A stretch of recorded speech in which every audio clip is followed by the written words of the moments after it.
Yes, everybody. Vishwas, Narayan. So let me share my screen. So can I? Sure, I will start with my session now. So it's 6:14 now. So I will take a little while. So for the organizer, can I start now?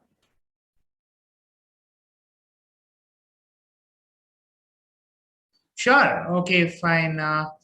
DevOps for the developer environment is something which is more unique. Hello.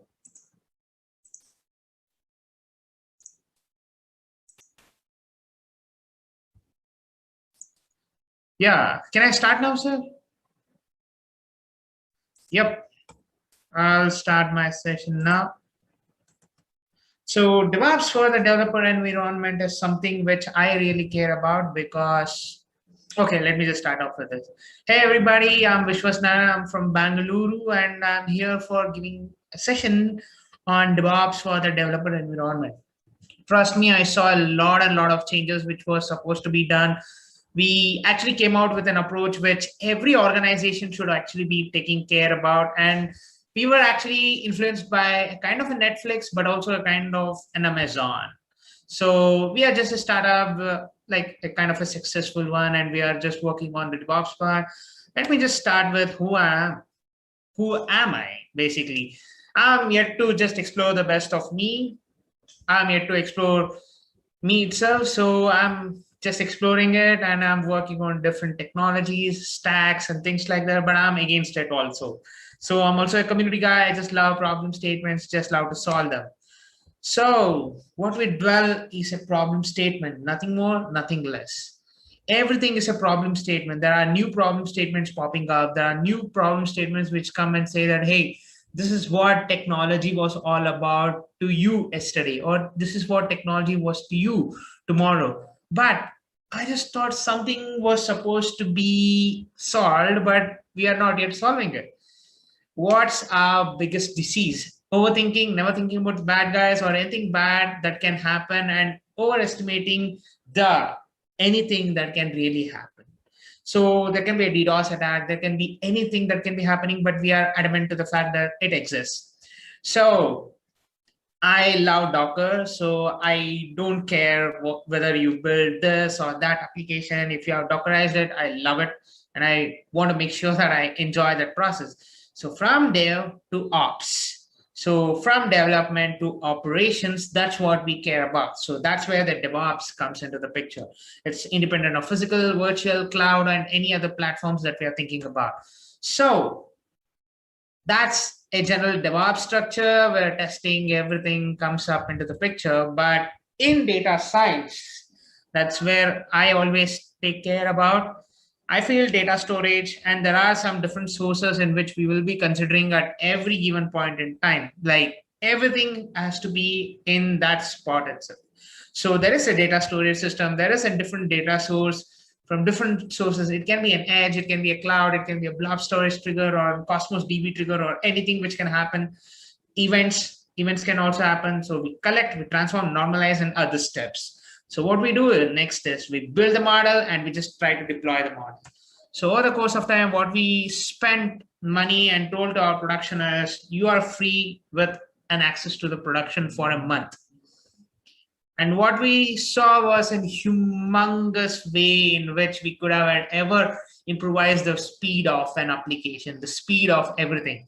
So basically, I started as a Flutter developer. So meanwhile, I just started working on different technologies and different aspects of what technology means to me. So what you need to know is test your production, open it for all folks, and never make it like a complex it is. So know what it is. So to get to know what it is, you have to open source it. So this is Bob Ross, who used to paint for all. So he just cares what he wants to deliver, right? So this is the guy who influenced me and said that I just do things because I love it. And you should be like that and never give a chance that production goes down at any given point of time. And even if the production goes down, and you should be in a position where you get to know why the production has really gone wrong. So do one thing, do the experiment, come give a talk. Trust me, I have attended a lot of talks, lot of sessions outside of this entire vicinity of like my cubicle and things like that. So what I do is I listen to the other people experience. I just go to their talks and I just come back and I say to myself, okay, this is what we need. And I love talking. So talking is my favorite part. So I don't love to miss any of the sessions that is coming up. And right now I'm just loving it. And then get to know what is the repetitive stuff and stop doing it. Because you know that it can be automated. You know that it can be made sure that I don't do the same thing back to back to back to back to back. Then why do you do it? It's stupidity. So what I think is stop doing those things.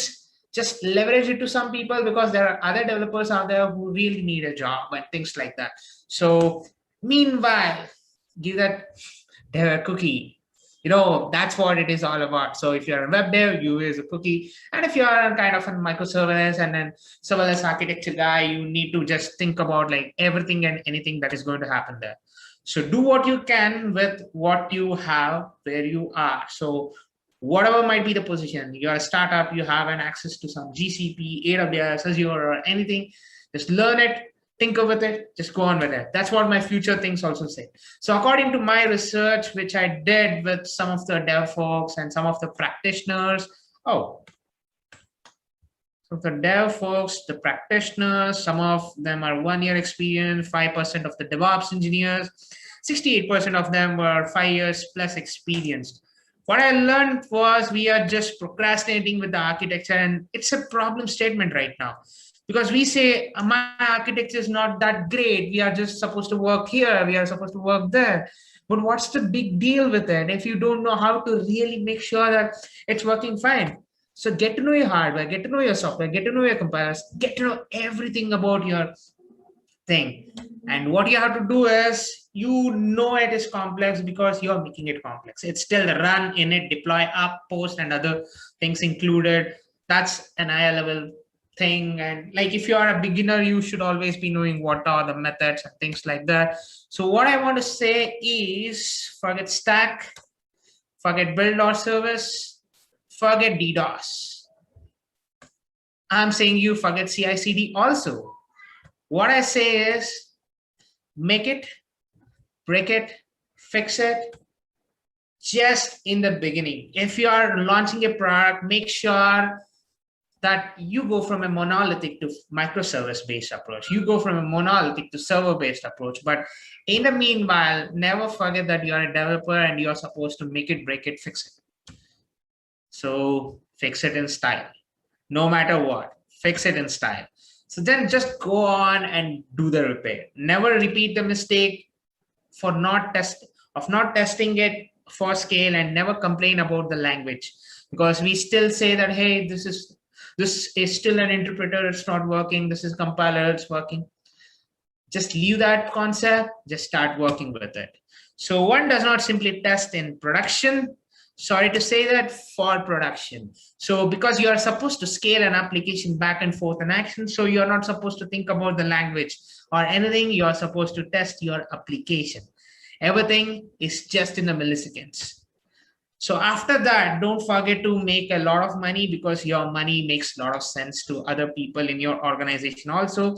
And make sure that you get to know what is the value of the money, because every time when you are just thinking about production, you're not just getting the cost of like, hey, this is happening for this long time, this is happening for that long time.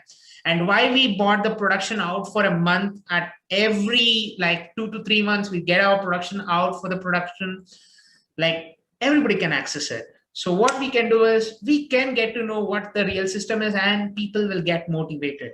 So that's it, folks. So thank you so much. If you want, you can join me up in here for networking in the room number 3. I think the coordinator, I'll be putting this in the chat so you guys can hop in and ask me any questions if you have on like what did we do, how did we do, and it's my pleasure that I can answer something. So meet you guys there in the networking room. So bye, folks.